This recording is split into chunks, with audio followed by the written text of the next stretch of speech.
เชี่ยววันนี้เราไปกินเราจะมึงบ้านเนื้อเนาะโอเคไปก็ไป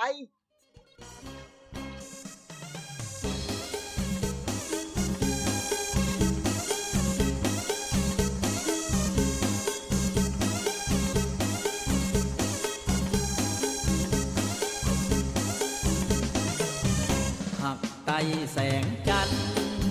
คืนนั้นงานบุญกฐินไอ้นี้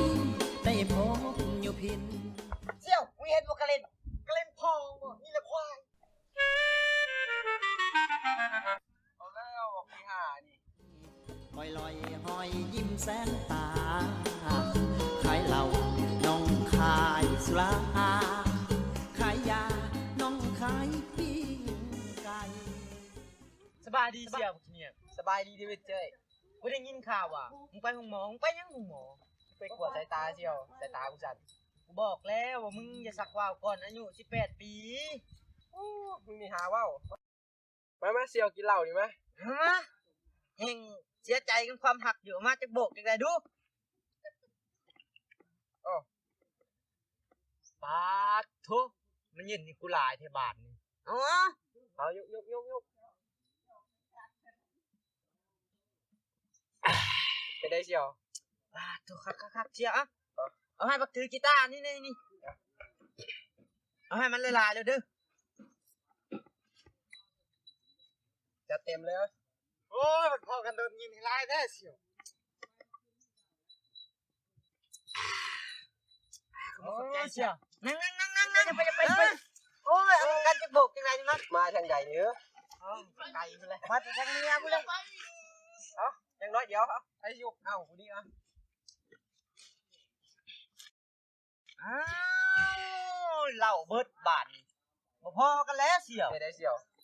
เอาไปซื้อเหล้าบองยากูเด้อไปขออาสาสมัครขอเป็นเพื่อนใจมึงจะได้กินเหล้าบองยากูมึงนี่แหละดูเซ็ตคัก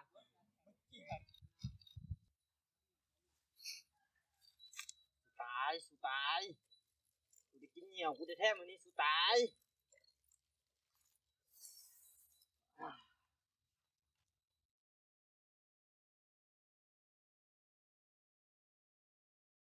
โอ้ไปซื้อเหล้ามันตายเลยบ่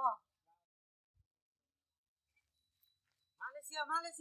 าตายใช่แล้วแล้วนี่เสี่ยวเราบงยานี่คักนั่งโอ้ยกูสิเป็นผู้หญิงเด้อจับเบิ่งนี่กูต้องเอาไปทางนี้มึงคือยินหน่อยกินลงไปของดีมีหน่อยเป็นไงเอาอย่าได้บักนี่ของแท้แน่นอนนะบองน้ำผึ้งอย่างนี้เป็นไง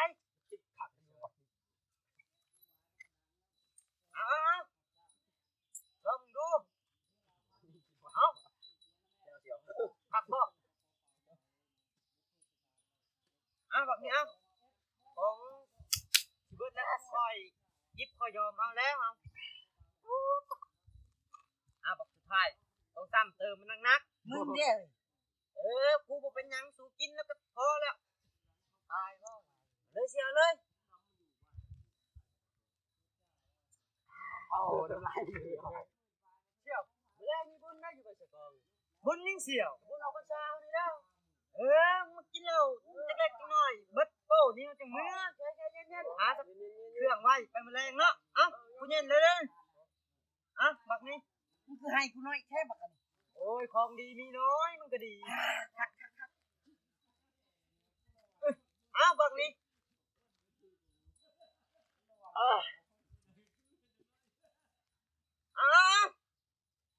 กินบักนี้ยอดเลยโอ้ยิงครึ่งนึงไอ้บักสุดท้ายซะนักเลยมึง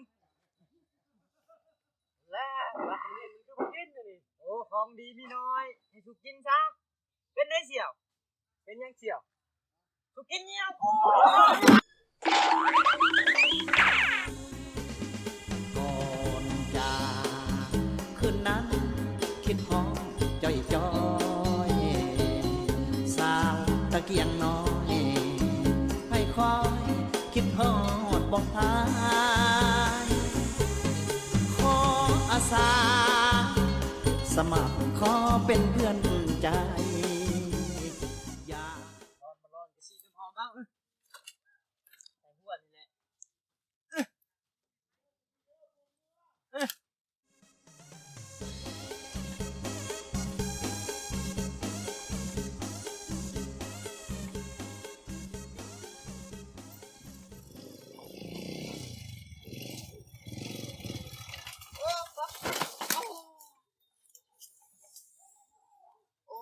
ทำกูโอ้ยไปเชียวไปเชียวโอ้สิไปลัดเอาบกมอดไปบุญบ่สั้น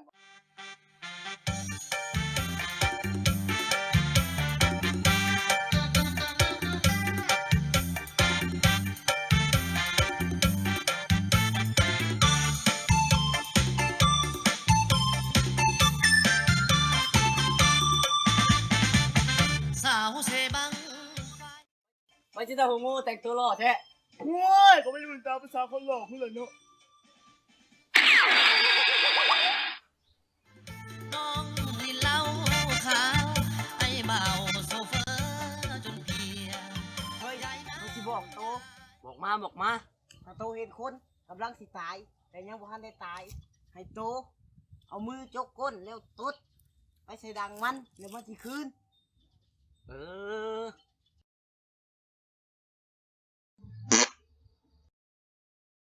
บักมอดยี่เฝ้าตาย บักมอด